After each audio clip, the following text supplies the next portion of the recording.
Bed remove that bed. Okay చేసుకొని వాడికి.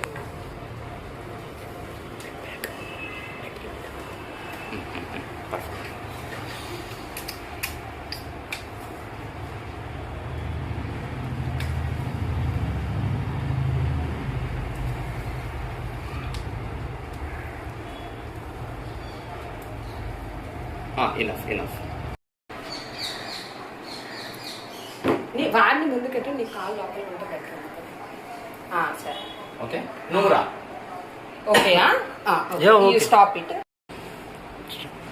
నా కుమారుడి ప్రతిభను గుర్తించిన ఇండియా బుక్ ఆఫ్ రికార్డ్స్ వారికి ప్రత్యేక ధన్యవాదాలు తెలియజేస్తున్నాను. అదేవిధంగా మా కుటుంబానికి సహకరించిన మిత్రులకు, శ్రేయోభిలాషులకు మరియు కుటుంబ సభ్యులకు ప్రత్యేక ధన్యవాదాలు తెలుపుకుంటున్నాను. ఇండియా నా కుమారుడి ప్రతిభను గుర్తించిన ఇండియా బుక్ ఆఫ్ రికార్డ్స్ వారికి ప్రత్యేక ధన్యవాదాలు తెలుపుకుంటున్నాను. అదేవిధంగా మాకు సహకరించిన కుటుంబ సభ్యులకు, మిత్రులకు మరియు శ్రేయోభిలాషులకు ప్రత్యేక ధన్యవాదాలు తెలియజేస్తున్నాను.